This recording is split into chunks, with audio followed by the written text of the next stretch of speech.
इसके पहले अपन P block में नाइट्रोजन फैमिली जो सबसे इंपॉर्टेंट वो पूरी कर चुके हैं। वैसे इंपॉर्टेंस देखो कुछ नहीं होता, वो बोरॉन से भी पूछ सकता है, हेलोजन से भी पूछ सकता है, उसकी जहां इच्छा होगी वहां से पूछेगा, है ना। बट नाइट्रोजन से ज्यादा आते तो नाइट्रोजन पूरा कवर्ड है। ऑक्सीजन फैमिली में अपन ने O2 कर ली कवर, O2 की इंडस्ट्रियल मेथड और सारी मेथड कर ली। ओजोन में बहुत सारी बातें करी हैं एक्स्ट्रा, ठीक है। और उसके पहले अपन ने SO2 की बातें कर ली, उसके पहले अपन ने फिजिकल केमिकल प्रॉपर्टीज की बातें कर ली, और क्या पढ़ा, है ना। तो जो नंबर था आखिरी आखिरी ओजोन का नंबर क्या था, किसी का 4 था किसी का 5 था, जो भी। तो उसके बाद वाला नंबर किसी का, जिसका 4 था वो 5वां डाल लो, जिसका 5 था वो 6वां डाल लो। ये सबसे अच्छा है इस, और लॉजिकल है। H2SO4 इंपॉर्टेंट भी है, लॉजिकल भी है, अच्छा भी है। H2SO4 इसका नाम क्या है सर, नाम तो इसका सल्फ्यूरिक एसिड हमको पता है, और क्या नाम है इसका सर, और नाम उसके घर के नाम से अपने को क्या मतलब। इसको कई बार ऑयल ऑफ विट्रॉल्स भी बोलते हैं। क्यों, क्योंकि जितने विट्रॉल होते हैं, आप देखो ग्रीन विट्रॉल क्या होता है FeSO4.7H2, ब्लू विट्रॉल क्या होता है CuSO4.5H2, है ना। ऐसे जिंक का विट्रॉल होता है, ऐसे कोबाल्ट का होता है। तो जितने भी विट्रॉल्स होते हैं ना, वो सब मेटल में सल्फेट्स होते हैं, वही बनते हैं। तो जो सल्फेट्स के कारण बनते हैं ना विट्रॉल्स, इसको इसलिए ऑयल ऑफ विट्रॉल बोलते जाते हैं। अब वो बात अलग है, विट्रॉल्स कहीं पे भी मेरे को एनसीईआरटी में दिखे नहीं आज तक, पता नहीं कहीं दे रखे होंगे उन्होंने, है ना। बट इसको ऑयल ऑफ विट्रॉल्स होता है, उससे सबसे ज्यादा इंपॉर्टेंट ये कौन है, राजा, इसे क्या बोलते हैं, किंग ऑफ केमिकल्स। राजा राजा राजा, है ना, ये राजा है। कौन है राजा, H2SO4 king of chemicals H2SO4। तो अपन ने बात कर ली इसकी, नॉर्मली बातें कर ली। एसिड होता है बहुत अच्छा, वो सब बातें थोड़ी देर बात करेंगे। अभी बात करते हैं इसकी मॉप, मेथड ऑफ प्रिपरेशन क्या क्या होती है ना। ऐसे तो बहुत सारी होती हैं, ऐसे तो बहुत जगह बनता है, बट अपन बात करें industrial method of preparation. Industrially एक होती है लेड चैम्बर प्रोसेस, जो कि एनसीईआरटी में मेरे को नहीं दिखी, तो इसलिए मैं सिर्फ एक लाइन लिखाऊंगा इसके बारे में कि lead chamber process is for the preparation of H2SO4। NCERT में उन्होंने ऐसा दे नहीं रखा यहाँ पर एक छोटी सी लाइन लिखवा रहा हूँ बस में, इसलिए मैं लेड चैम्बर को डिटेल में बिल्कुल बात नहीं करूंगा। बट कई बार क्या होता है ना, जैसे एक चैप्टर है सरफेस केमिस्ट्री, उसमें बहुत सारे कैटलिस्ट दे रखे हैं कि कौन होमोजीनियस कैटलिस्ट है, कौन हेट्रोजीनियस कैटलिस्ट है, वहां पे रिएक्शन दे रखी है बहुत सारे। तो आ सकता है, तो इसलिए मैं एक लाइन लिखा रहा हूँ भाई, सिर्फ एक लाइन। क्या, SO2 को डालते हैं O2 में इन द प्रेजेंस ऑफ पानी, तो क्या बनता है सर, SO2 को ऑक्सीडाइज करोगे तो SO3 बनेगा, और SO3 में पानी डालोगे तो H2SO4 बनेगा। बट ये जो डायरेक्ट रिएक्शन है ना, वो काफी एक्सोथर्मिक होती है, काफी एक्सोथर्मिक होती है। तो इसलिए यहाँ पे कैटलिस्ट यूज करते हैं कौन, NO।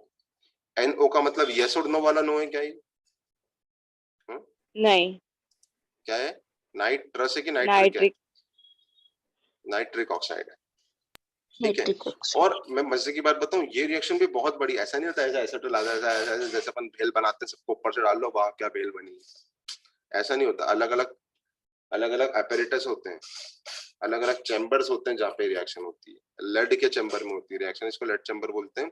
और पहले SO2 O2 को मिलाते हैं लेड चैम्बर में, फिर इसको कहीं और डाल के कुछ और करते हैं, फिर कुछ और से कुछ और होता है, फिर कुछ और से कुछ और होता है। बट इसकी डिटेलिंग में आपको नहीं जाना है। लेड चैम्बर प्रोसेस सिर्फ आपको सिर्फ इतना याद रखना है कि lead chamber process is for preparation of H2SO4। इसके अलावा इस प्रोसेस में से आपको वैसे तो ये भी नहीं आएगा, बट फिर भी इतना याद रखना है जो आपको आएगी। ऑस्वाल्ड प्रोसेस किसके लिए, HNO3। और यहाँ पर जो सबसे फेमस है दैट इज कॉन्टैक्ट प्रोसेस। देखो मैं सही बता रहा हूँ, मेरे को तो बहुत बार दिक्कत होती थी नाम के साथ, तो अगर आपको भी दिक्कत हो तो बता देना, अपन बैठ के कुछ ट्रिक बनाएंगे। अब तक मैंने कोई ट्रिक नहीं बनाई कि ऑस्वाल्ड किसके लिए होती है, चैम्बर किसके लिए होती है, कॉन्टैक्ट किसके लिए होती है, डेकन किसके लिए होती है। और अगर कहीं दिक्कत आए तो अपन इसके किसी दिन बैठ के ट्रिक बनाएंगे साथ में, तो अच्छे से याद हो जाएंगी चीजें, है ना। तो कभी बता देना, अपन समझ लेंगे, कुछ बना लेंगे ट्रिक। अभी कॉन्टैक्ट प्रोसेस पर, है ना। कॉन्टैक्ट प्रोसेस में क्या होता है, देखो मैं फिर से बोल रहा हूँ कि ये कैटलिस्ट के रोल रहते हैं। स्टेप 1 क्या होती है, स्टेप 1 होती है burning of sulphur, burning of sulphur और sulphide in presence of oxygen. ठीक है, तो कहीं से सल्फर ला रहे हो और सल्फर को ऑक्सीजन के प्रेजेंस में अगर बर्न कर रहे हो तो क्या बनेगा? पहले SO2 बनेगी, SO3 बनेगी, क्या बनती है? SO2 बनती है। S+O2 अगर कुछ नहीं लिखा तो आप SO2 ही बनाना। S+O2 अगर कुछ नहीं लिखा तो आपको SO2 बनाना। ठीक है, पहली चीज। अब सर आपने सल्फर लिया, सल्फाइड भी ले सकते थे क्या? हाँ, सल्फाइड पहले काय में कन्वर्ट होता है? सल्फाइड पहले कन्वर्ट होता है सल्फर में, ऑक्सीडाइज होके, और फिर अगर जरूरत पड़े तो आगे SO2 में भी कन्वर्ट हो जाता है, और सल्फर SO2 में कन्वर्ट हुआ। तो ये तो पहली स्टेप हुई burning of sulphur in presence of oxygen. ये पहली स्टेप कराई जाती है कॉन्टैक्ट प्रोसेस में। स्टेप 2 क्या होती है? स्टेप 2 थोड़ी सी अजीब होती है। स्टेप 2 अजीब नहीं होती, स्टेप 3 अजीब होती है। Conversion of SO2 to SO3। अब तुम्हें मालूम है SO2 से SO3 बनाना है तो तुम्हें कुछ ऑक्सीडाइज करना पड़ेगा। ठीक है, बैलेंस भी कर ही लो, क्योंकि इसके बैलेंसिंग करने में कोई बहुत महान काम नहीं है। तो बैलेंसिंग दोस्तों मैंने यहाँ पे कर ली। SO2 + O2 gives SO3, है ना। इस रिएक्शन में भी मैं फिर से बोल रहा हूँ कि ऐसे तुम्हें मैट्रिक्स मतलब सिंगल कॉलम मैचिंग आ जाएगी, पूछेगा किसका कैटलिस्ट क्या है। तो इस रिएक्शन का कैटलिस्ट क्या होता है? कॉन्टैक्ट प्रोसेस का कैटलिस्ट होता है B2O5, या फिर कई बार प्लेटिनम से भी काम चला लेते हैं। प्लेटिनम में पहले ही बोला बहुत काफी इंपॉर्टेंट कैटलिस्ट। देखो एक चीज और पता है क्या पूछी जाती है, मैं बता देता हूँ। सरफेस केमिस्ट्री जब तुम पढ़ोगे, है ना, तो एक चीज और दे रखी है वहां पे, होमोजेनियस कैटलिस्ट, हेटेरोजेनियस कैटलिस्ट। तो जब पेट्रोलियम के साथ रिएक्शन कराते हो तो यहाँ पर ये चीज पता है वहां पर दे रखी है कि कॉन्टैक्ट प्रोसेस में जब प्लेटिनम के साथ कराते हो तो this is an example of dash catalyst. तो होमोजेनियस और हेटेरोजेनियस में क्या फर्क होता है? बहुत सिंपल है। अगर रिएक्टेंट, प्रोडक्ट और कैटलिस्ट सबकी फिजिकल स्टेट सेम हो, और सबकी फिजिकल स्टेट सेम हो, तो आप क्या बोलोगे? Homogeneous catalyst. और अगर सबकी फिजिकल स्टेट सेम ना हो तो आप क्या बोलोगे? हेटेरोजेनियस कैटलिस्ट, है ना। प्लैटिनम गैस होती है क्या? प्लैटिनम गैस थोड़ी होती है। तो यहाँ पर अगर कोई पूछे प्लैटिनम ये होमोजेनियस कैटालिसिस है कि हेटेरोजेनियस कैटालिसिस है? दिस इज हेटेरोजेनियस कैटालिसिस, क्योंकि जो आपके ये लोग हैं एक गैसियस स्टेट में है, और अगर जब सॉलिड डाला तो फिजिकल स्टेट अलग हो गई ना कैटलिस्ट के साथ। अगर कैटलिस्ट की फिजिकल स्टेट इनके साथ सेम रहे तो आप बोलोगे होमोजेनियस, मिल रहे हैं, जुल रहे हैं। और अगर कैटलिस्ट की फिजिकल स्टेट इनके साथ अलग रहे तो नाम होगा हेटेरोजेनियस। और तुम्हें मालूम है नीट वाले को ऐसी चीजें पूछने में मजा आता है। नीट वाला ऐसे तो क्वेश्चन पूछता है ना, जैसे एक तो बताया ये वाला, उसके अलावा क्वेश्चन क्या पूछता है वो सिग्मा पाई बॉन्ड तो छोड़ो, वो तो बहुत सिंपल हो गया। क्वेश्चन उसने पूछा था, अच्छा क्वेश्चन जो मैंने तुमको बताया, which of the following is come proportionation reaction, और डिस्प्रोपोर्शनेशन कौन है, इसमें क्या क्या चीजें हैं। तो ऐसी चीजें वो कई बार पूछ लेता है थ्योरेटिकल, है ना। तो ऐसा बिल्कुल ऑप्शन आ सकता है कि which of the following is an example of heterogeneous catalysis reaction, है ना। तो आप उसमें क्या कॉन्टैक्ट प्रोसेस को टिक करके आओगे तो आंसर है हाँ, क्योंकि कॉन्टैक्ट प्रोसेस में हेटेरोजेनियस कैटालिस्ट है, गैस गैस और सॉलिड। ठीक है, यहां तक तो बहुत इजीली सहन कर लिया तुमने, क्योंकि कुछ खास है क्या इसमें? अरे S+O2 SO2, अरे S+O2 SO2, और SO2 + O2 SO3, कुछ खास था क्या इसमें बोलो? No, sir. कुछ भी खास नहीं था ना, मतलब कोई कोई अपन ने कोई ऐसे पाथ ब्रेकिंग चीज थोड़ी कर दी यहाँ पे कि सर आपने मजा ला दिया, मतलब वक्त बदल दिया, जज्बात बदल दिया, मौसम बदल दिया। नॉर्मल सी चीजें बच्चा भी कर लेता है, S+O2 SO2 SO2 + O2 SO3, कोई नई बात नहीं। अब नई बात है, अब आएगी नई बात, absorption of SO3 in H2SO4 to give oleum, ये नई बात है। ठीक है, अब अगली प्रोसेस में क्या करते हैं, SO3 को H2SO4 में एब्जॉर्ब करवाते हैं, और फिर क्या बनते हैं H2H2O7, और उसके बाद H2H2O7 को डाइल्यूशन करते हैं, हाइड्रोलिसिस करते हैं, तो क्या बनता है 2 मोल H2SO4। तुम बोलोगे सर घर घर क्यों खेल रहे हैं? Sir why are you playing घर घर, व्हाई आर यू प्लेइंग आवनी की छावनी? आपने H2SO4 लिया, H2SO4 बनाने के लिए H2SO4 ले लिया। सर क्यों मजाक चल रहा है क्या? जो चीज बनानी है उसके लिए वही क्यों ले रहे हो? कोई फायदा है क्या? फायदा तो देखो है, 1 मोल ले रहे हो यहाँ पे 2 मोल बना, फायदा तो है, बट दिक्कत ये नहीं है। सर आप ये बताओ कि हम अगर डायरेक्ट SO3 प्लस H2O कर लें तो भी तो H2SO4 ही बनना चाहिए। अरे हाँ है ना, कुछ भी गलत है क्या इस रिएक्शन में? कुछ भी गलत है क्या इस रिएक्शन में? कुछ भी गलत नहीं है, but actually practically this reaction is very exothermic, बहुत ज्यादा हीट निकालती है। तो सर अच्छी बात है ना, हीट निकाल रही है तो नहीं दिक्कत हो जाती है। It is very exothermic, it boils up H2SO4 and generate its vapor। मतलब इतनी हीट निकल जाती है, इतनी हीट निकल जाती है कि आपको सल्फ्यूरिक एसिड बनाना था लिक्विड वाला, और वो लिक्विड वाला भी बॉईल हो गया, समझ रहे हो? बॉईल होकर वेपर बना लिया, तो जो आपको बनाना था बन के उड़ गया, बन के उड़ गया उड़ गया उड़ गया। तो क्या ऐसी चीज करोगे क्या? No sir. बट अगर कोई पूछे अलग से, कोई रिएक्शन पूछे क्या SO3 प्लस H2, तो क्या H2SO4 ही बनाना होता है। H2SO4 बिल्कुल रिएक्शन में कोई गलत बात नहीं है, बिल्कुल गलत बात नहीं रिएक्शन में। मतलब ऐसा नहीं है कि रिएक्शन होगी नहीं, होगी, बट प्रैक्टिकली इसमें कहाँ दिक्कत आती है? प्रैक्टिकली जब आप लेबोरेटरी में इंडस्ट्रियली इस चीज को कराते हो तो SO3 प्लस H2 की रिएक्शन बहुत ज्यादा एक्सोथर्मिक पाई गई है।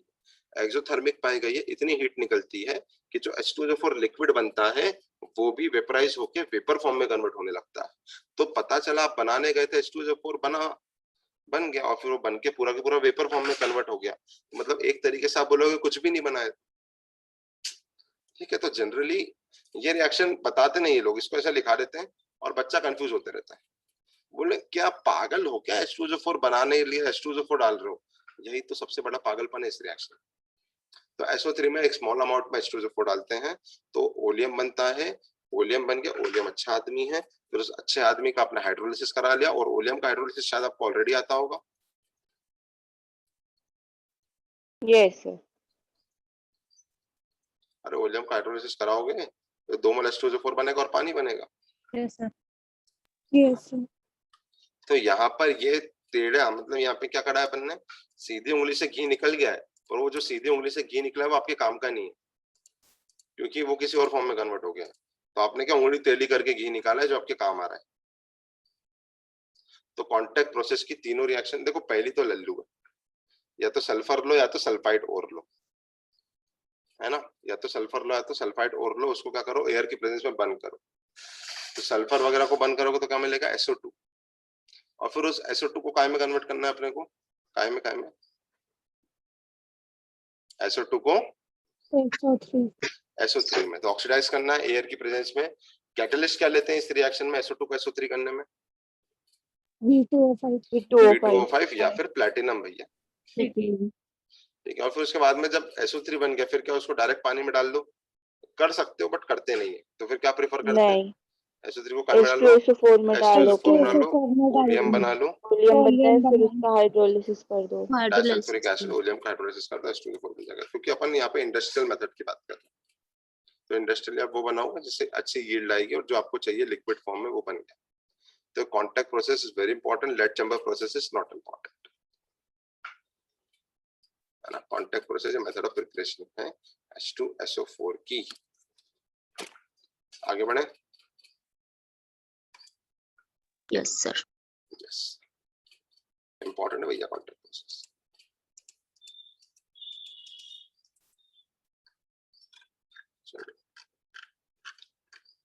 अब आगे बढ़ के बात करें और क्या क्या हो सकता है इसके साथ। तो मेथड ऑफ प्रिपरेशन आपने बात कर ली, मेथड ऑफ प्रिपरेशन की आपने बात कर ली। अब मैं सिर्फ 4 लाइन लिख रहा हूँ, उसको करना IGNORE, या फिर उसको आखिरी में लिखा दूंगा मैं, जैसे तुम्हारी इच्छा। यूजेस को आखिरी में लिखेंगे। अभी अपन एक बहुत बहुत ज्यादा इंपॉर्टेंट बात करते हैं। कंसंट्रेटेड H2SO4 इज मल्टीपर्पज आदमी। अब तुम ये मत बोलना सर आपको कैसे पता आदमी की औरत है, तुम उसको औरत भी बना सकते हो, कोई दिक्कत नहीं। मतलब वो केमिकल्स है तो केमिकल्स का जेंडर आपके हाथ में, जो भी बनाना, उनका कोई क्राइटेरिया नहीं होता है जेंडर डिसाइड करने का, जो आपको जमे, ठीक है। मुद्दा मेरा आदमी या औरत नहीं, मुद्दा मेरा सिर्फ इतना सा है, कंसिडर H2SO4 इज मल्टीपर्पस। मेरा मुद्दा ये Multi-purpose. मल्टीपर्पस का मतलब क्या है कि एक से ज्यादा काम आता है, मतलब बहुत काम, मतलब अलग अलग जगह अलग अलग काम करने के काम आता है। तो इसके बारे में बहुत सारी चीजें चलती है। जो फेमस चीजें क्या, it is an very good acid, it is an very good acid, strong acid है ना अगर H2SO4। इसके अलावा इसके बारे में एक बहुत बढ़िया बात है क्या चलती है, it is an very good, मतलब वेरी गुड तो ये जाके स्ट्रॉन्ग लिख लो, है ना। उसके अलावा इट इज वेरी गुड ही चलने दो, ऑक्सीडाइजिंग एजेंट। कैसे, अरे सल्फर +6 खुद में है, रिड्यूस होगा। खुद रिड्यूस होगा, सामने वाले को ऑक्सीडाइज करेगा, तो it is an very good acid, it is an very good oxidising agent. इसके बाद it is an dehydrating agent. Very good, चल ही रहा है तो चलने दो, it is a very good dehydrating agent, लोगों में से पानी निकाल देता है, सब्सटेंसेस में से पानी निकाल देता है, समझ रहे हो, बहुत ज्यादा इंपॉर्टेंट चीज है।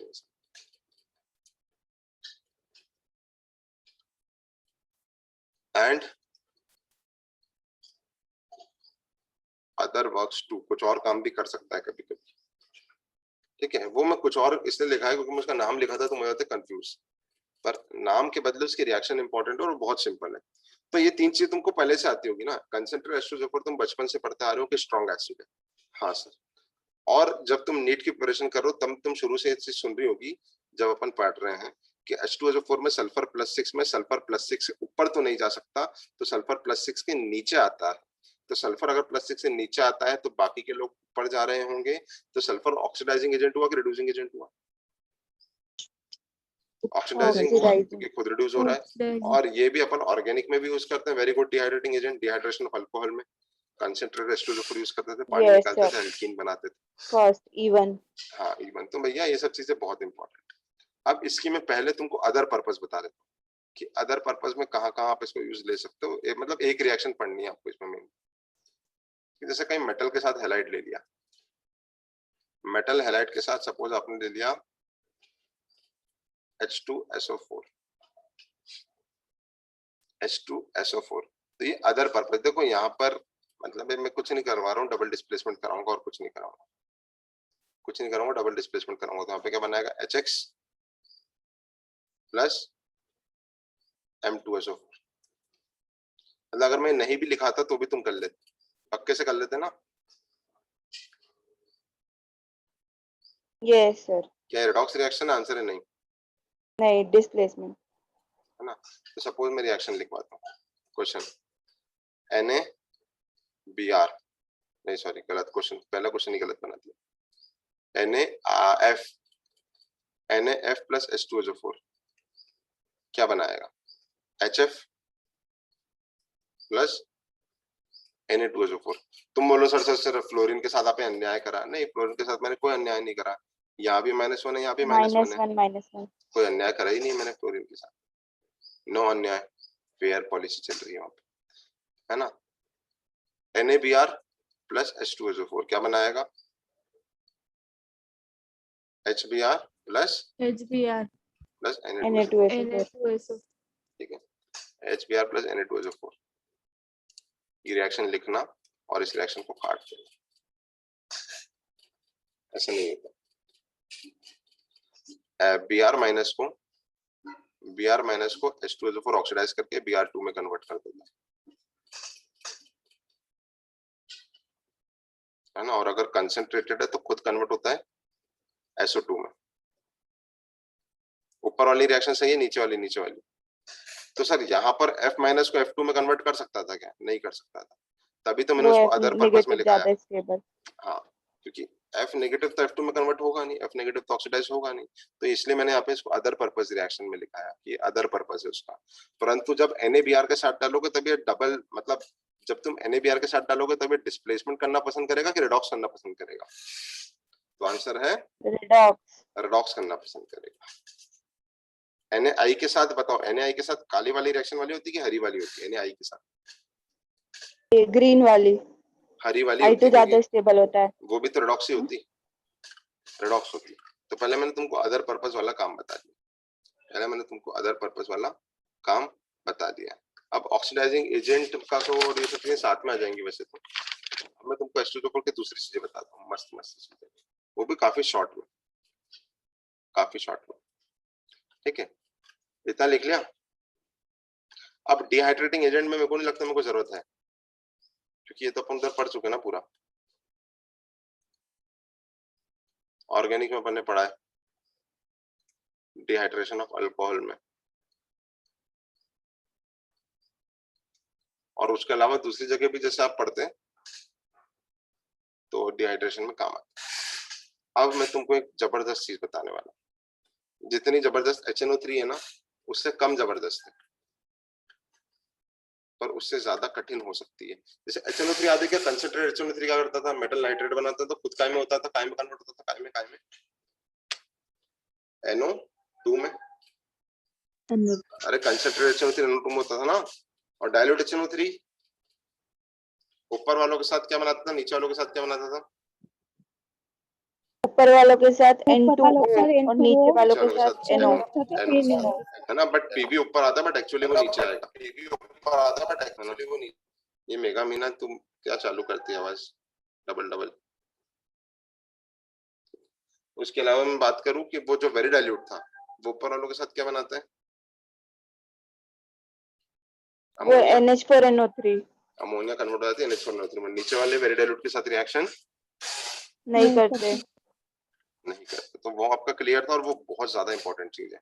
वहां पे अपन ने लेड के एक्सेप्शनल कैरेक्टर की बात कर ली थी कि नीचे आता है, वो टिन की बात कर ली थी कि वो तो नॉन मेटल जैसा ऑक्सी एसिड बनाने लगता है ना H2SNO3 कंसंट्रेटेड के साथ। गोल्ड वगैरह ये सब HNO3 के साथ रिएक्शन नहीं करते हैं।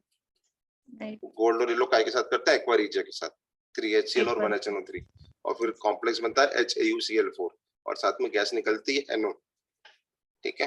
नीचे वाले NO निकालते हैं कंसंट्रेटेड वो एक्वा रिजिया के साथ, ठीक है। और भी बहुत सारी बातें करी थी, मन मस्त मगन करी थी, MnFGH2 निकालते हैं, यस फेक कर आलू बेनी को करी थी कि ये लोग कंसंट्रेटेड HNO3 को पैसिव बना देते हैं। तो HNO3 में बहुत सारी बातें अपन ने करी, और कहाँ हायर ऑक्सीडेशन स्टेट बनती है, कहाँ लोअर बनती है, कभी कभी लोअर हायर में कन्वर्ट हो जाती है पीबी में, कभी हायर लोअर में कन्वर्ट हो जाती है, पीबी में हायर लोअर में होती है, और कॉपर में लोअर हायर में होती है। तो वो बहुत सारी बातें अपन HNO3 में बहुत सारी बातें करी, है ना। अब यहाँ पर क्या है, यहाँ पे मैं तुमको पूरा सा कंसेप्ट समझा सकता हूँ, बट कंसेप्ट अगर मैं समझाऊंगा तुम समझ भी जाओगे, बट उससे तुम्हें होगा कंफ्यूजन। तो मैं पहली चीज तो ये लिखा लेता हूँ, ये +6 वाला है, तो रिड्यूस होकर कंसंट्रेट H2SO4 जब भी रिड्यूस होगा ना तो हमेशा क्या बनाएगा, हमेशा, क्या बोला मैंने, हमेशा SO2 बनाएगा। कंसंट्रेटेड भी लिखा है यहाँ पे, कंसंट्रेटेड भी लिखा है, गलत सलत मत कर गया ना। कंसंट्रेट H2SO4 जब भी रिड्यूस होगा क्या बनाएगा, SO2 +4 में, और सामने वाले को ऑक्सीडाइज कर देगा। जैसे मेटल है, मेटल को सामने वाले ने काय में कन्वर्ट कर दिया, मेटल सल्फेट में, तो मेटल ऑक्सीडाइज हो गया, मेटल 0 से ऑक्सीडाइज हो गया, और जब H2SO4 रिड्यूस हो गया, तो सर इसमें इतना लोड क्यों ले रहे हो आप, मैं लोड नहीं ले रहा हूँ, ये तो बहुत सिंपल रिएक्शन है। अब जो अगली रिएक्शन है वो थोड़ी सी टफ लगी, तो इसके बारे में लिखवा दूं एक चीज, कहाँ पे पेन कहाँ गया, दिख रहा है क्या तुमको, वाइट, अच्छा चोट हो गई रे जिंदगी में। कंसंट्रेट H2SO4 भाई साहब जो हैं वो क्या करते हैं, अच्छा व्हाइट कलर बन गया यहाँ पे, अरे गजब।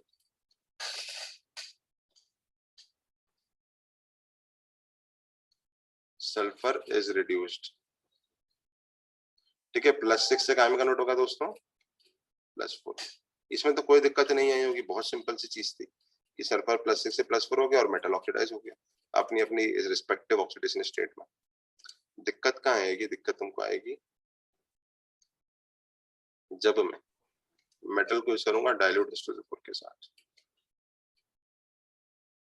इसका मैं पूरा लॉजिक समझा सकता हूँ तुमको 30 से 40 मिनट, बट अभी मेरे को वर्थ नहीं लग रहा है।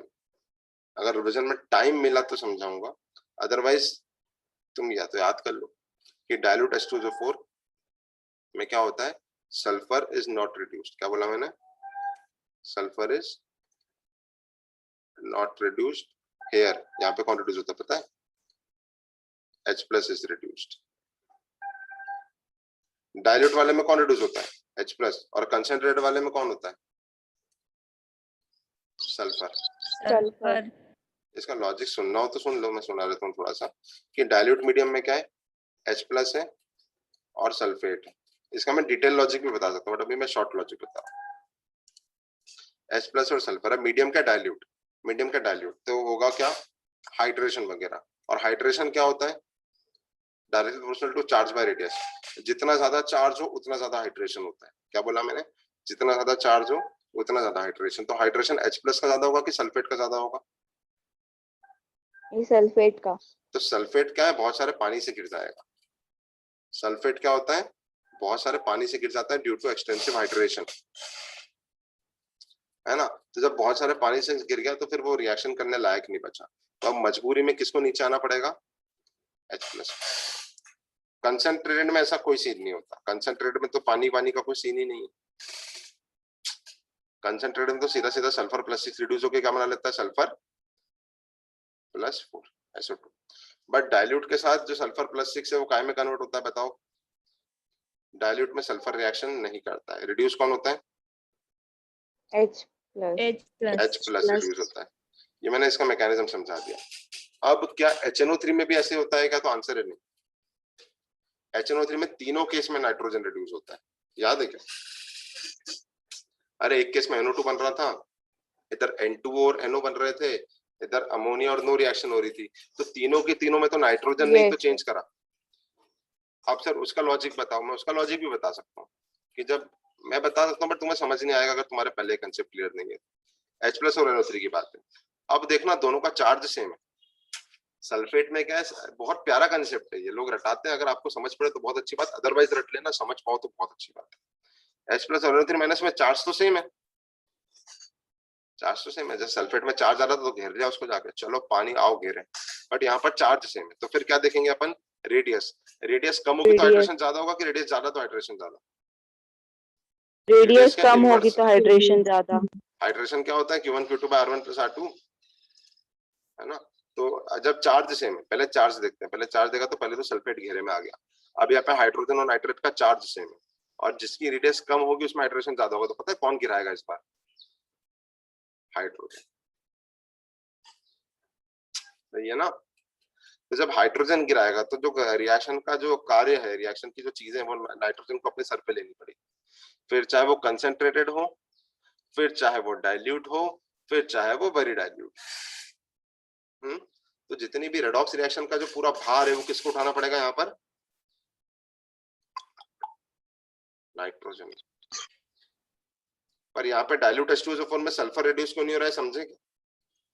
यस सर, वो चार्ज ज्यादा है तो हाइड्रेशन ज्यादा। हाइड्रेशन ज्यादा, तो इसलिए हाइड्रोजन को बाहर लेना पड़ेगा। पर कंसेंट्रेटेड H2SO4 में ऐसा कोई सीन नहीं होता। कंसेंट्रेटेड उसमें थोड़ी पानी वानी है। तो यहाँ पर भी मेटल का सल्फेट तो बनेगा ही सही, मेटल का सल्फेट तो बनेगा ही सही, पर गैस कौन सी लिबरेट होगी? SO2? H2 नहीं। जैसे ये मेटल तो ऑक्सीडाइज हो गया, मेटल तो ऑक्सीडाइज हो गया जीरो से। अब रिड्यूस कौन होगा? सल्फर होगा। कैंसर है? नहीं, सल्फर नहीं होगा। जो H प्लस है वो रिड्यूस होगा, और H प्लस रिड्यूस होकर क्या बनाएगा? H2। साहब कतई ज्यादा इंपॉर्टेंट, बहुत इंपॉर्टेंट। अब मैं इसकी रिएक्शन करवा देता हूँ दो तीन, तुम्हें सब चीजें एकदम माइंड में क्लियर हो जाएंगी, सारी चीजें क्लियर हो जाएंगी।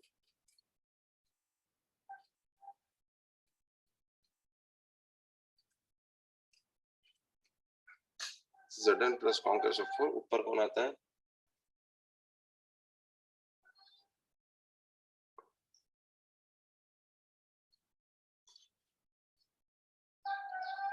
और कौन कौन है? आयरन है, आयरन ले लेता हूँ। निकल ले लेता हूँ, निकल।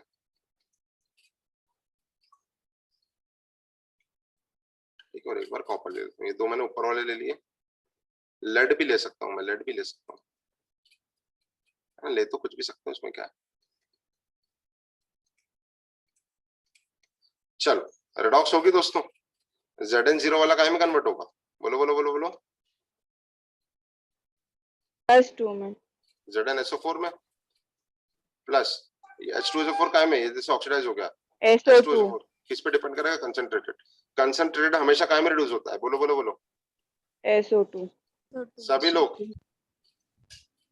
चलो Na क्या बनाएगा? Na2+ वाला।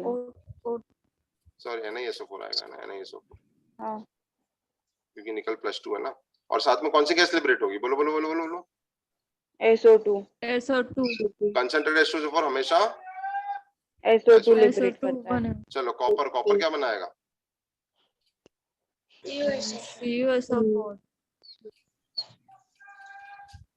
है ना। वैसे +1 वाला बनाना चाहिए उसको, बट क्योंकि मीडियम एक्वस है तो +1 वाला +2 में कन्वर्ट हो जाएगा, प्लस SO2 प्लस H2O। कितनी क्लियर है? कितनी सिंपल रिएक्शन है। अब बच्चा फैल जाता है तो इसलिए मैंने मैकेनिज्म से समझा दिया।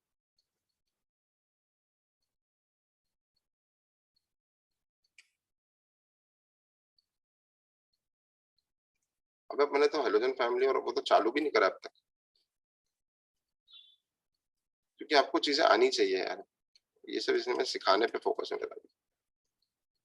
Zn प्लस डायल्यूट H2SO4, तो ZnSO4 तो बनेगा ही सही। प्लस बताओ क्या क्या निकलेगा? अरे Zn तो ऑक्सीडाइज होगा Zn+2 में। रिड्यूस कौन होगा? सल्फर होगा क्या? नहीं, हाइड्रोजन। तो बताओ ना क्या निकालूं? H2। अच्छे से सभी लोग H2 गैस निकालो, और पानी वानी तो निकाल देना, पानी वानी का इतना लोड मत लिया करो। पानी मतलब पानी तो खैर कोई दिक्कत नहीं, समझ गए ना?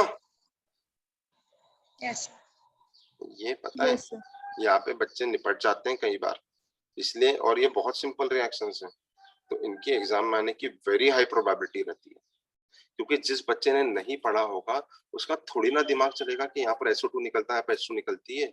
वो तो दोनों केस मैं करवाता हूँ क्वेश्चन, वो नीट का क्वेश्चन, मतलब नीट में आ सकता है। मेरे प्रीवियस ईयर अभी देखे नहीं नीट के क्या आया है क्या नहीं आया है, बट नीट में क्या आ सकता है, जो नीट में आ सकता है वो मैं कराता हूँ। प्रोबेबल एग्जाम क्वेश्चन बिल्कुल, मैं तो नीट के पेपर में डाल सकता हूँ इस क्वेश्चन को, अगर कभी मेरे को बोलते हैं उन्होंने बनाने को। ठीक है, Zn plus concentrate H2SO4 metal sulphate तो बनेगा इसे, पर जो गैस लिबरेटेड है ए, और Zn ही क्यों ले रहे हो बार बार? अरे कुछ और ले लो, पीबी ले लो, पीबी ले लो, पीबी ले लो, क्योंकि Zn तो आप ऊपर ले चुके हो ना, वैरायटी ले लो बस। Plus dilute H2SO4। अच्छा HNO3 के साथ तो अपने सारी गैसेस पड़ी है, हाँ है ना? HNO3 वाला कर लोगे ना, तो गैस यस सर। अब नीट वाला पूछेगा तो gas liberated A and B are. Answer मत बताना, आंसर मत बताना, अभी मैं ऑप्शन दूंगा। नीट का क्वेश्चन बनाऊं ना, ऐसा हवाबाजी नहीं, नीट का क्वेश्चन तो बना दो। The gas liberated are SO2 SO2 B SO2 H2S C H2 और SO2। आंसर अभी मत बताना जब तक मैं ना बोलूं। D SO2 और H2 E H2S H2S, है ना? अब तुम्हें बोलो ना नीट में 5 नहीं आते, अभी चैट बॉक्स में लिखोगे तो ज्यादा अच्छा रहेगा। ABCD में से ज्यादा अच्छा रहेगा चैट बॉक्स में लिखोगे तो, नहीं तो तुम्हारा आंसर रिवील हो जाता है, तो जो पढ़ता नहीं बच्चा वो भी वही बोलता है जो सब बोल रहे हैं। ये क्वेश्चन बिल्कुल आना चाहिए नीट में, और मेरे को पता भी नहीं कि पहले आया है कि नहीं, क्योंकि मैंने अभी पेपर नहीं देखे नीट के प्रीवियस, क्या पता आया भी हो ऐसा कुछ। बहुत हाई प्रोबेबिलिटी होती है। 5-6 लोगों का आंसर आ गया।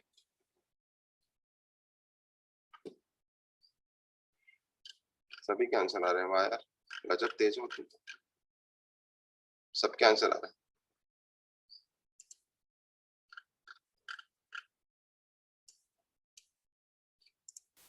पूजा, पायल, सालेहा, अमित, कुमकुम, चेतना, लक्ष्मी, प्रतिभा, इन सबके आंसर आ गए। अच्छा, तो सिर्फ 2 लोगों का आंसर आया है, सिर्फ तो नहीं बोलना चाहिए, 2 लोगों का आंसर आया है सी, और बाकी जितने हैं उनमें से -2 करोगे तो उन लोगों का आंसर आया है डी, डमरू का।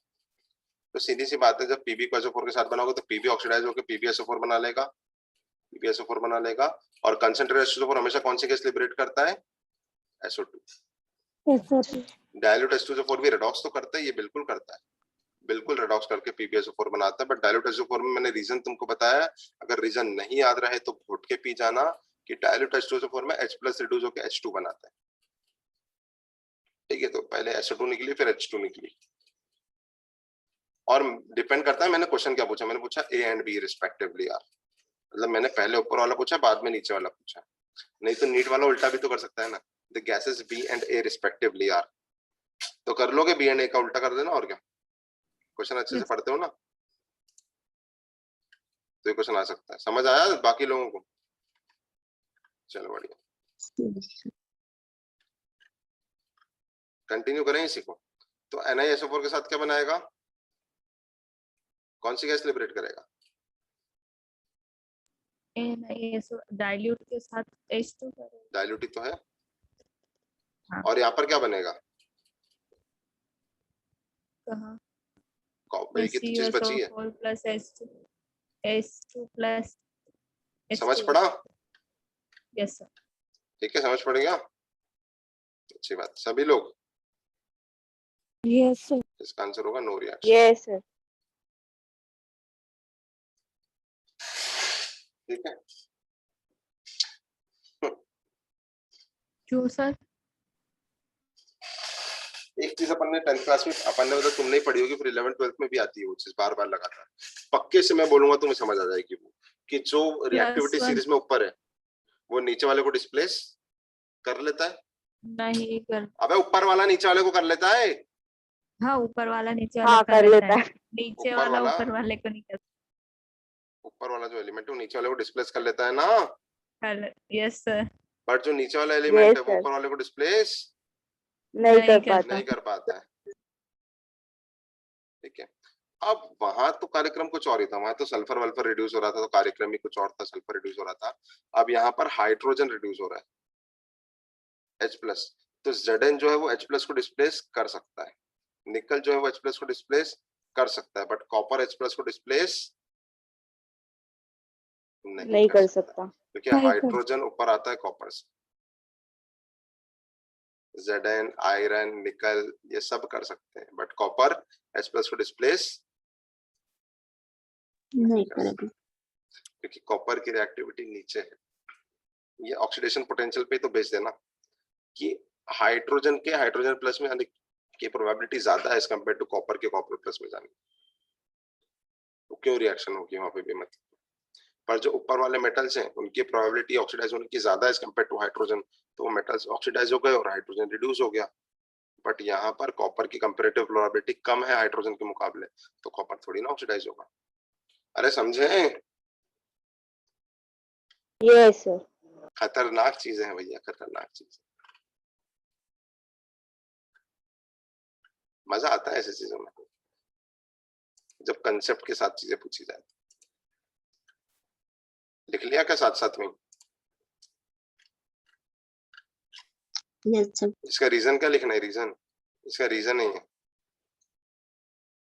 है ना, रीजन नीचे वाला एलिमेंट ऊपर वाले को डिस्प्लेस नहीं कर सकता। ठीक है, चलिए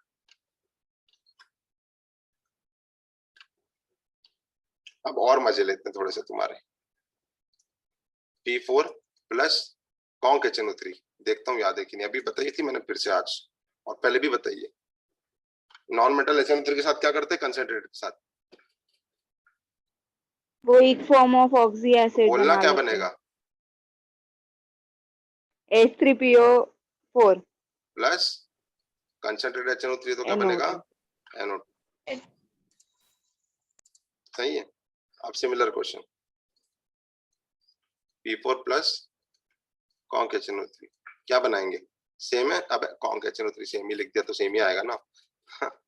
कॉन्क H2SO4 क्या बनाएंगे? अरे यही हाँ बनेगा तो ना, H3PO4 बनेगा और SO2। H3PO4 बनेगा और SO2 बनेगा। एक्चुअली में तुम्हारा सही है, सही है, बट आंसर H3PO4 नहीं होगा। आंसर क्या होगा? P2O5। अच्छा, वो डिहाइड्रेटिंग एजेंट होता है। हाँ, क्योंकि यहाँ पर कंसंट्रेट H2SO4 अपना दूसरा रूप दिखाएगा। समझ रहे हो? तो अगर H3PO4 भी एक फॉर्म बनाना है और ऑक्सी एसिड का ऑक्साइड बनाना है, एक फॉर्म बनाना और ऑक्साइड बनाना है, तो कंसंट्रेट H2SO4 क्या बनाएगा? ऑक्साइड। पर कंसंट्रेट HNO3 क्या ऑक्साइड, बनाएगा? एक फॉर्म। क्यों? क्योंकि यहाँ एक पर फॉर्म। वो एज अ अपना दूसरा रूप दिखा रहा है, डिहाइड्रेशन का। समझ रहे हो? तो HNO3 और H2SO4 को सावधानी से काम लो, बहुत फल देंगे। और अगर तुम इसको चीजें कंसेप्चुअली रट रहे हो, तो देखो मेरे को नहीं लगता है कि इसको रटने की जरूरत है। तुमको आती है रिएक्शन, अब वो डिहाइड्रेटिंग एजेंट तो P2O5 बनाएगा, पर अगर तुमको रटना है तो रट लो। समझ गए? आपने ऑक्सीडाइजिंग नेचर भी पढ़ यस लिया, सर। दूसरा नेचर भी पढ़ लिया, डिहाइड्रेटिंग नेचर भी पढ़ लिया, और क्या रह गया? Good acid. अब एसिड की मैं बेस के साथ रिएक्शन नहीं कराऊंगा यार। नहीं नहीं सर कराओ, सर कराओ। अरे यार मजे मत लो। नहीं नहीं सर आप तो कराओ सर, हम तो बोर हो रहे हैं। तो लो, क्या बनाएगा? Na2SO4 प्लस पानी। ये क्या है? पानी।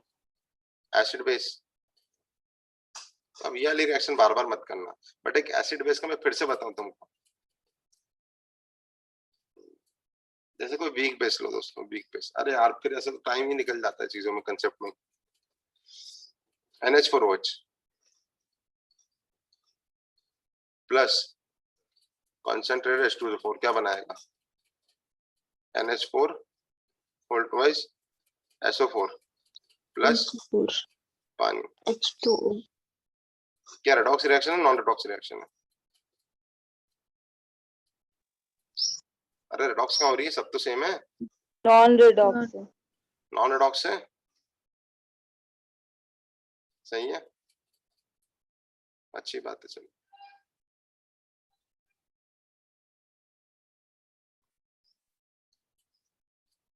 अब मैं ऐसा क्या करूं कि कुछ समझ पड़े।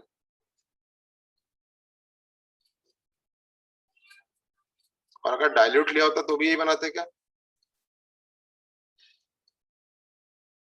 हाँ यहाँ पर तो डाइल्यूट में भी वही बनाते, बस थोड़ा सा फर्क पड़ता, रेट में थोड़ा सा फर्क पड़ता बाकी बनाते हुए। बट तुमको मैं जो एसिड बेस की एक चीज बताने जा रहा हूँ, वो तुम्हें याद है कि बचपन से पढ़ते आ रहे हैं 11th के शुरू से। क्या? कि रिएक्शन फेवरेबल कब होगी? जब रिएक्टेंट वाला एसिड क्या हो? ज्यादा एसिडिक, कम एसिडिक? ज्यादा अच्छा, ज्यादा। ज्यादा रिएक्टेंट अच्छा वाला एसिड हो, ज्यादा। तभी तो रिएक्शन आगे जाएगी। तो क्या रिएक्शन फेवरेबल है? हाँ है। Yes sir. और Yes अगर sir. रिएक्टेंट वाला वीक एसिड होता तो क्या रिएक्शन आगे जाती? नहीं जाती ना। नहीं जाता। जैसे अल्कोहल की NaCO3 के साथ नहीं जाती रिएक्शन आगे। पर ये जो कंसेप्ट है ना मेरे दोस्तों, सुनना याद रखो, ये कंसेप्ट डाइल्यूट एसिड्स के लिए लगाते हैं, कंसंट्रेटेड एसिड्स के लिए कंसेप्ट नहीं लगाते। कंसंट्रेटेड एसिड मतलब आप इतना कंसंट्रेशन ले रहे हो कि आपको रिएक्शन करवानी ही है। समझ गए? बहुत सारी चीजें पढ़ ली यार अपन ने इसमें, बड़ी बड़ी बहुत शानदार चीजें। Yes sir. अब 4 लाइन में लिख रहा हूँ, इसके पीछे कोई बात मत करना ऐसा क्यों हुआ क्यों नहीं हुआ। मैं सिर्फ लिख रहा हूँ, आप भी लिखना सिर्फ, है ना, क्योंकि फिर टाइम वेस्ट होगा। Uses first in petroleum refining. वैसे तो बहुत काम है क्योंकि इसका नाम भी क्या है? King of chemicals. Second in fertiliser formations. तीसरा इन स्टोरेज बैटरी। जो अपने इन्वर्टर होता है ना, इन्वर्टर जो इन्वर्टर होता है वो कैसा होता है?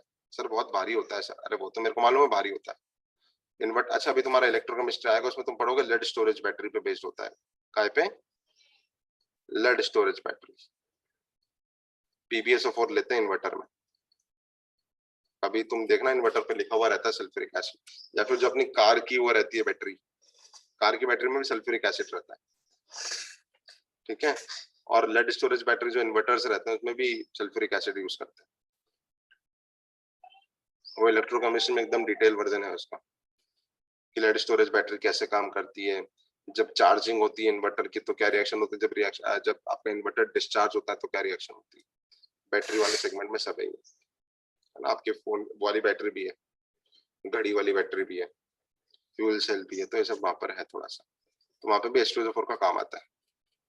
इसके अलावा एज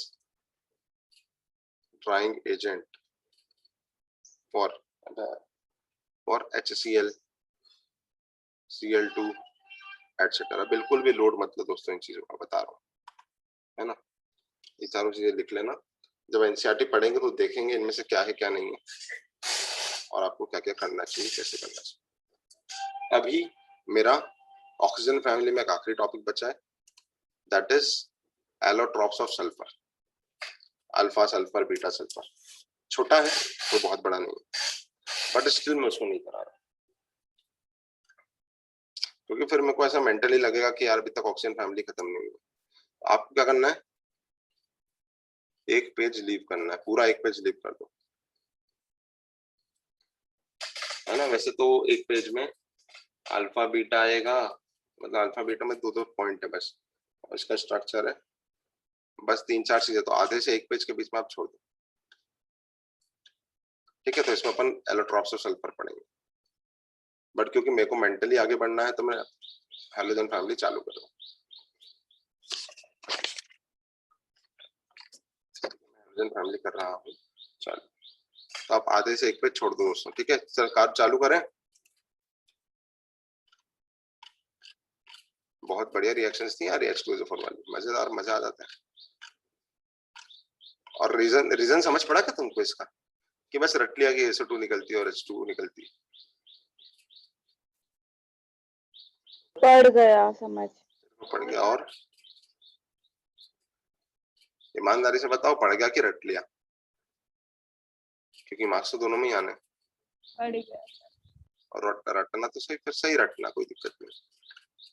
चलो अच्छी बात है, पड़ गया। तो फिर अपन चालू करते हैं हैलोजन फैमिली, दैट इज, ओ रुको रुको रुको, मतलब रुको मतलब एक लाइन लिख लो यहाँ पर कि जो सबसे important oxy acids of sulphur. नहीं तो तुम बोलोगे सर ये तो पढ़ा ही नहीं आपने, तो ये भी कॉपी में लिखो। क्या क्या लिखना है, ऑलरेडी डन। नहीं तो कोई कॉपी देखे बोले सर ने तो पढ़ा ही नहीं ऑक्सी एसिड्स, तो अब ऑक्सी एसिड्स अपन पहले ही पढ़ चुके हैं सल्फर।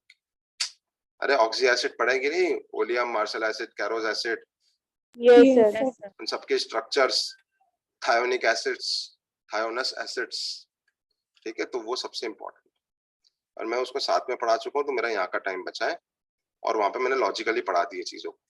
तो आप पर ये चीज लिखना, ऑक्सी एसिड्स ऑलरेडी डन।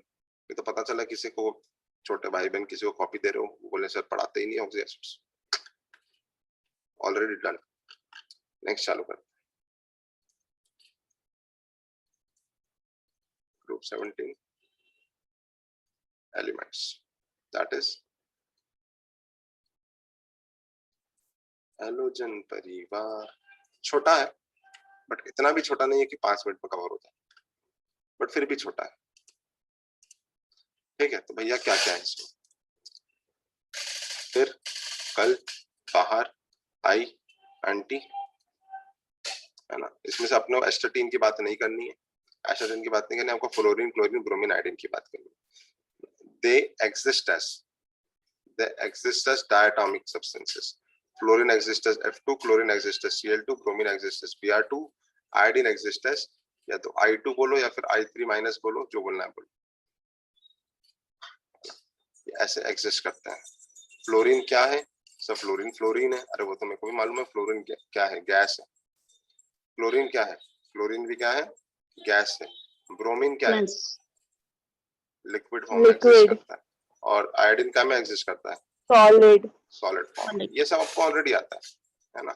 चलो उसके बाद बात करें, कलर की भी बात कर लेते हैं, बहुत ज्यादा इंपॉर्टेंट, बहुत ही ज्यादा इंपॉर्टेंट। फ्लोरीन का जो कलर है वो क्या होता है, वो होता है ग्रीन तो होता है, बट ग्रीन में भी क्या नहीं, ग्रीन नहीं होता है। फ्लोरीन का जो कलर होता है पेल येलो। फ्लोरीन का कलर होता है पेल येलो, क्लोरीन का कलर होता है greenish yellow.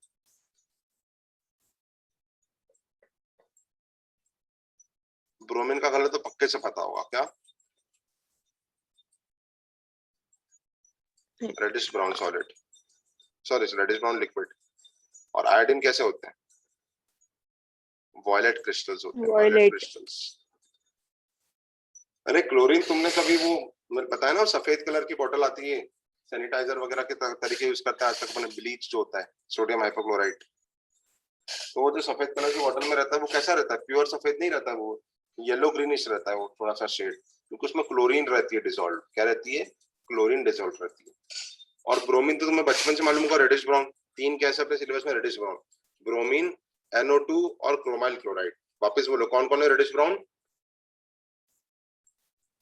Bromine, chloride, NO2, NO2 Br2 और chromyl chromyl chloride. Chloride, CrO2 Cl2। वैसे वो ऑरेंज रेड वेपर है, बट आप रेडिश ब्राउन भी बोल देते हैं कई बार उसको। तो कहीं रेडिश ब्राउन लिखा है तो एकदम से चौंकना मत, तीन चीज में से हो सकता है, या तो Br2 हो सकता है, या NO2 हो सकता है, या CrO2 Cl2 हो सकता है।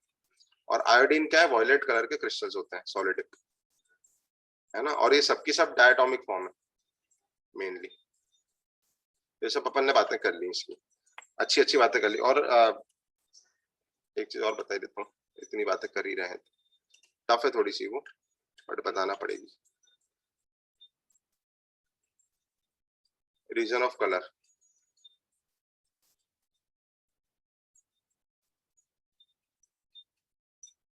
Question, reason of colour of halogens क्या है? क्या DD ट्रांजिशन पे बेस्ड है? आंसर है नहीं। क्या पोलराइजेशन पे बेस्ड है? आंसर है नहीं। इसका आंसर क्या है? इसका आंसर है होमो ल्यूमो ट्रांजिशन। अब फैल गए यहीं पे बहुत सारे लोग, ये सर ये क्या होता है? अबे स्ट्रेट फॉरवर्ड क्वेश्चन पूछ जाते हैं। Colour of KMNO4 is due to, color of KMNO4 is due to charge transfer या polarization. Color of any complex is mainly due to DD transfer, है ना। Color of AgBr is due to polarization. Color of halogens, ये भी question आता है। Colour of halogens का reason होता है आया भी होमो। था। हाँ बहुत इंपॉर्टेंट क्वेश्चन था, नीट में आया था क्या? कहाँ पे? मेंस में? Sunday test. अच्छा संडे टेस्ट में, ओके। हाँ, एग्जाम में भी आया वैसे ही। तो इसका रीजन है होमोल्यूमो ट्रांजिशन। DD ट्रांजिशन है क्या? नहीं। अबे डी इलेक्ट्रॉन्स का है उसमें भरे हुए, मतलब DD भी नहीं है, पोलराइजेशन भी नहीं है, और ना कॉन्जुगेशन है। जैसे जो डाई होती है ना, अजोनियम डाई, उनका रीजन क्या होता है? उनमें तो बहुत एक्सटेंडेड कॉन्जुगेशन चलता है, मस्त इतना लंबा चौड़ा। ठीक है, तो इसका रीजन है होमोल्यूमो। होमो क्या होता है? होमो हाईएस्ट ऑक्यूपाइड मॉलिक्यूलर ऑर्बिटल। और ल्यूमो क्या होता है? अब तुम बताओ क्या होगा। एमओ में बताता हूँ, एमओ मतलब मॉलिक्यूलर ऑर्बिटल होता है। लोअर्स।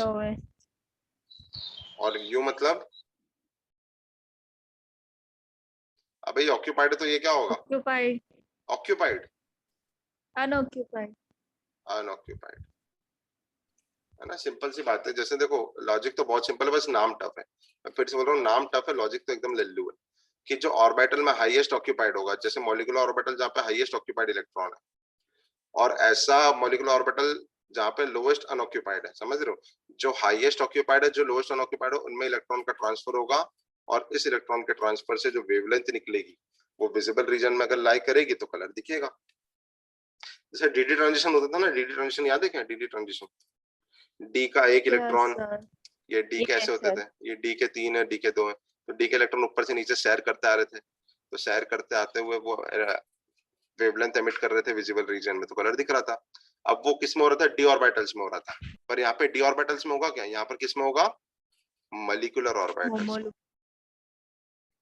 मॉलिक्यूलर ऑर्बिटल्स में होंगी चीजें, एटॉमिक ऑर्बिटल्स में नहीं होंगी। और मॉलिक्यूलर ऑर्बिटल में जो हाईएस्ट ऑक्यूपाइड है और जो लोएस्ट अनऑक्यूपाइड है, तो हाईएस्ट ऑक्यूपाइड से लोएस्ट अनऑक्यूपाइड के बीच के ट्रांजिशन को अपन इसका रीजन बोलेंगे कलर का। समझ गए? टफ है थोड़ा सा, थोड़ा सा टफ तो है, बट इतना भी टफ नहीं है कि तुम ना समझो। आगे बढ़े।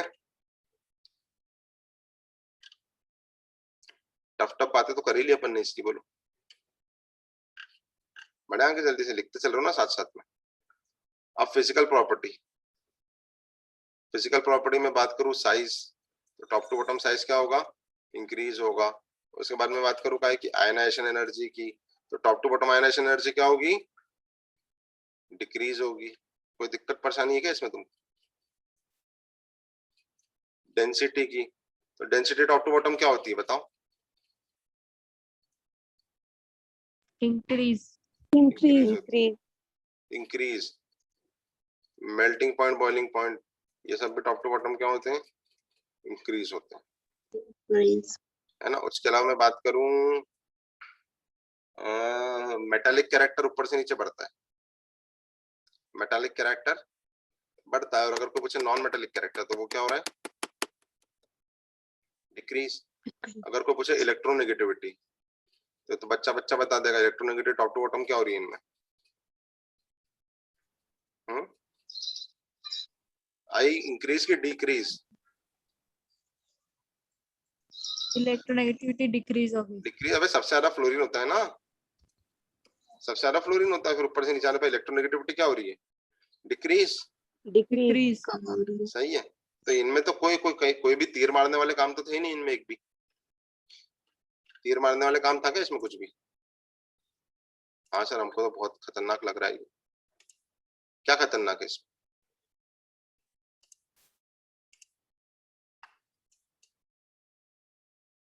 ऐसा हो जाता है क्या?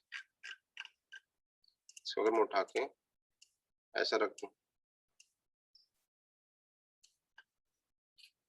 कुछ भी खतरनाक नहीं है, अच्छी बात है ना। अब इंपॉर्टेंट चीजें हैं एक तो इसमें, बहुत ही ज्यादा इंपॉर्टेंट चीज, इसकी फिजिकल प्रॉपर्टी बेस्ड इतनी इंपॉर्टेंट चीज है कि वो हद इंपॉर्टेंट है। वो बात अलग है, आपने उसको पीरियोडिसिटी बॉन्डिंग में भी पढ़ा हुआ है, बट वो बात एक और अलग है कि याद नहीं रहता, वो ह्यूमन टेंडेंसी, याद नहीं रहता है जब तक आप बार बार रिवाइज नहीं करोगे चीजों, है ना। और बायो में भी तुमको पता होगा, रिवाइज नहीं करोगे तो तुम्हें लगता ही होगा कि थोड़ा थोड़ा भूल रहे हो। यहाँ पे भी सेम चीज है पी ब्लॉक में। तो देखो इलेक्ट्रोनेगेटिविटी में फिर से लिख रहा हूँ, क्यों मजा आ रहा है मेरे को लिखने में, इसलिए। बताओ सबसे ज्यादा किसकी? फ्लोरीन। दूसरी चीज सर इसमें हाँ इलेक्ट्रॉन अफिनिटी में कुछ एक्सेप्शन देता है ना, वही तो पढ़ने वाले, ACl का ज्यादा। वही तो पढ़ने वाले। हाइलाइटर क्यों चालू किया? ये अच्छे से दिख रहा है ना क्या लिखा है, नेगेटिविटी लिखा है। इलेक्ट्रॉन एफिनिटी में क्या हो जाता है तुमको बताया, वैसे भी मैंने क्लोरीन की थर्ड वालों आती की है। सेकंड से ज्यादा हो जाती है, फ्लोरीन का ज्यादा हो बट जाता ऑक्सीजन में तो सेकंड वाले की सबसे कम होती है। यहाँ पे फ्लोरीन की सबसे कम होती है क्या? है। नहीं, फ्लोरीन के नहीं, बाद फ्लोरीन की सिर्फ क्लोरीन नहीं। से कम होती है, फ्लोरीन की सिर्फ क्लोरीन से कम होती है, परंतु ऑक्सीजन की तो क्या हो जाती है, सबसे कम। रट लिया इसको, पहले भी अपन 2-3 बार पढ़ चुके हैं, आराम से पढ़ चुके हैं। और एक और बहुत इंपॉर्टेंट चीज, बॉन्ड डिसोसिएशन एंथैल्पी, या फिर दूसरे शब्दों में बोलूं तो क्या, बॉन्ड एनर्जी। भाई साहब इस साल जेई मेंस में भी आई थी ये, और अब जेई मेंस में भी आई थी फिर भी बच्चा गलत करके आया। मैं उस बच्चे को बोलूंगा मूर्ख बच्चा, क्योंकि कितनी बार आई हुई है एग्जाम में बॉन्ड डिसोसिएशन, मतलब भर भर के आती है, मल्टीपल चॉइस क्वेश्चन में आती है, लिखा आता है which of the following is incorrect, ऐसा करके। तो ये चीजें बहुत इंपॉर्टेंट, ये चीजें तुमने दोनों घोट के पी ली ना, बहुत सिंपल सिंपल सी है ना। अब बीडी चिल्ला दे दो बीडी, अबे बीडी नहीं, बॉन्ड डिसोसिएशन एनर्जी, नहीं तो तुम कुछ बीडी बीडी समझ लो उसको, B D E bond dissociation energy है ना। नहीं तो तुम बोलो सर हम इस्तेमाल नहीं करते, मैं भी नहीं करता। सबसे सारा किसकी होती है, क्लोरीन की, सेकंड हाईएस्ट ब्रोमीन की, Br की, थर्ड हाईएस्ट Ai फ्लोरीन की, और फोर्थ हाईएस्ट आयोडीन की। सर करे तो करें क्या, बोले तो बोले क्या, कुछ नहीं कर सकते, कुछ नहीं बोल सकते, इसको घोट के पीना ही। सर घोट के क्यों पिए, तो चलो मत घोट के पियो, मैं तुमको वैल्यू दे देता हूँ, इसकी 500 इसकी 300 वैल्यू रट लो। भैया केमिस्ट्री वाले लोग हैं हम रियल लाइफ में चलते कि क्या ऑब्जर्व होता है उसको पढ़ते हैं, ऐसे कोई हवाबाजी नहीं करते, जो ऑब्जर्व होता है उसको पढ़ा जाता है, भले ही से चीजें उधर उधर हो। प्योर साइंस वाले ऑब्जर्वेशन पे बिलीव करते हैं, ठीक है, तो अब ऑब्जर्वेशन के बेसिस पे ये आया है तो अब आप कुछ कर नहीं सकते उसको। और ऐसी चीजें तुम्हें भी मालूम है एग्जाम में आने की प्रोबेबिलिटी क्या होती है, बहुत हाई, क्योंकि एक ऐसा एक्सेप्शन है ना भैया जो मस्त है। मैं तो कह रहा हूँ तीनों चीजें एक साथ आना चाहिए नीट में। क्वेश्चन आना चाहिए which of the following is not correct, और ऐसे 4 ऑप्शन दे देना चाहिए। चलो टाइम वेस्ट करें थोड़ा सा, देखो अपने को परफेक्शन चाहिए यार दोस्तों। सिलेबस का मेरे को इतना हो जाएगा, क्योंकि अभी कोई नीट की ना तारीख आई है ना अभी नीट होने वाली तुम्हारी, ठीक है, तो सिलेबस थोड़ा भी परफेक्शन पे ध्यान देते हैं अपन चीजों। डेट आ गई सर 1 अगस्त कब आ गई? तो आ गई सर। वो तो सालों पहले है, अभी अपडेटेड डेट थोड़ी आई है। तो सर ऐसा भी थोड़ी नहीं बोला कि वो कैंसिल हो रही है, ऐसा भी थोड़ी ना बोला कि हो रही है। तो चांसेस तो ये है ना कि होगी वो। चांसेस ये है कि 1 महीने डिले हो जाए। नहीं होगी सर, ऐसा लग रहा मुझे, कोई सब अपोज कर रहे हैं उसके डिले होने। अबे तुम्हें क्या मालूम, ट्विटर पे फालतू बेरोजगार बच्चे बैठे हुए हैं बहुत सारे, डिले डिले करते रहते हैं।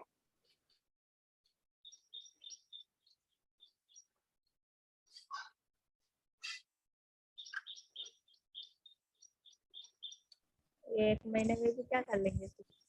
उनसे पूछ।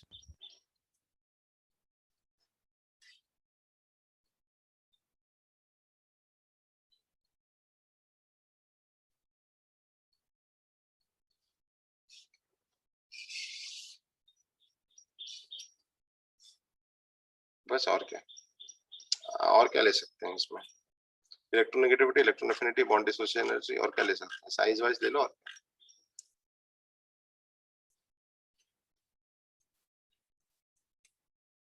बताओ कौन गलत है?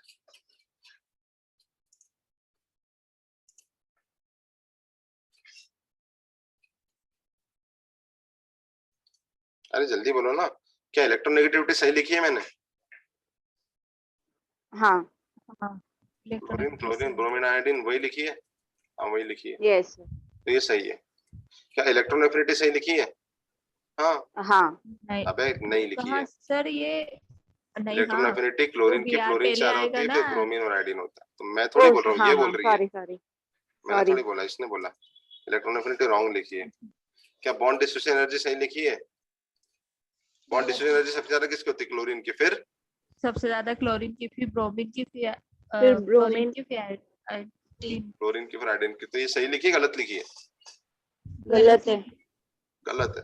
साइज तो बेशक सही लिखा है, सही है हाँ। इसमें गलत क्या है? बी और सी। सी। ये मत बोलना नीट में मल्टीपल नहीं आता, सिंगल करेक्ट होके आ जाएगा। बहुत ज्यादा इंपॉर्टेंट चीज है ये तीनों चीजें, समझ रहे हो? Yes sir. चलो आगे बढ़े फिर जल्दी से, 2-1 मिनट और। इसकी फिजिकल प्रॉपर्टी तो पढ़ ली अपन ने, कोई दिक्कत नहीं। चलो लिखो इसको 1 मिनट के अंदर। जब तक मैं देखता हूँ कि भाई साहब सर्किलिंग 10 की है, ठीक। जब तक छोटू सा क्वेश्चन और कर लो, छोटू सा क्वेश्चन 1 मिनट का और ना। वैसे ये थ्योरी का पार्ट है, बट मैं इसको ऐसे क्वेश्चन नहीं करवा रहा हूँ, है ना, ऐसे क्वेश्चन नहीं करवा रहा।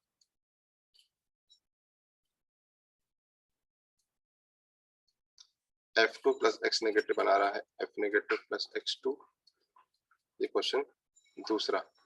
Cl2 प्लस एक्स नेगेटिव बना रहा है, Cl नेगेटिव प्लस x2, अभी समझ पड़ेगा क्वेश्चन। तीसरा Br2 प्लस एक्स नेगेटिव बना रहा है, Br नेगेटिव प्लस x2, और चौथा तो चलो लिख देता हूं। और x क्या है? हेलोजन है। x क्या है दोस्तों? हेलोजन है।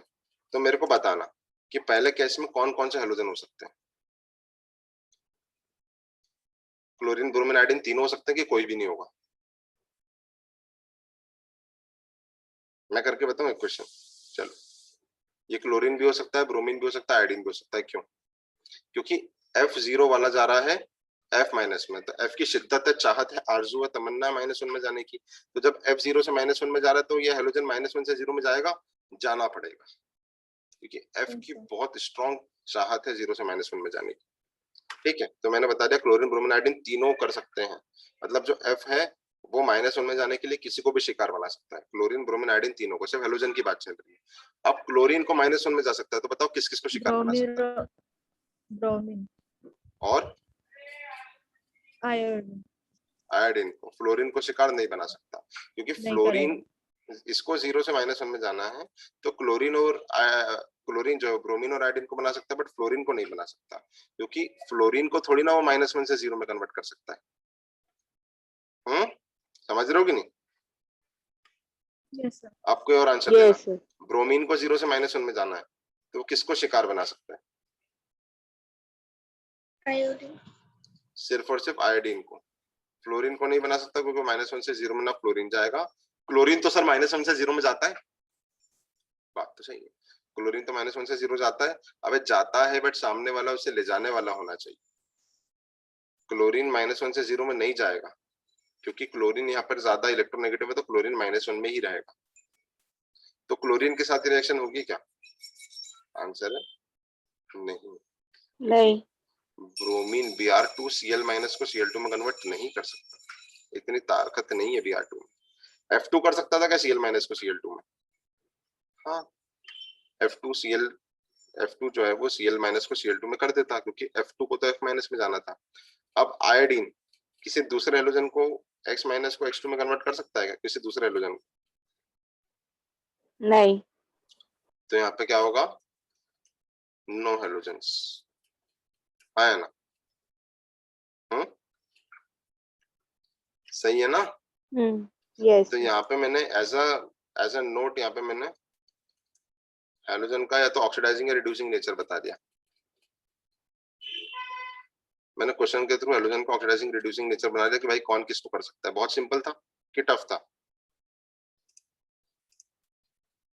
सिंपल है। अब मैं बात करता हूँ ऑक्साइड्स की जल्दी से। अच्छा, इसके पहले common oxidation state,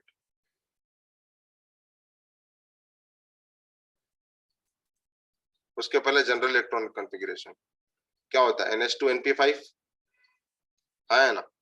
common oxidation state क्या होती है? -1 से लेकर +7 तक, बट ये किस किस की होती है? क्लोरीन, ब्रोमीन और क्लोरीन आयोडीन की की। होती है, क्लोरीन, ब्रोमीन और आयोडीन की। फ्लोरीन की तो हमेशा क्या रहती है? क्लोरीन की 1 तो -1 या फिर 0, जब वो एलिमेंटल फॉर्म में है।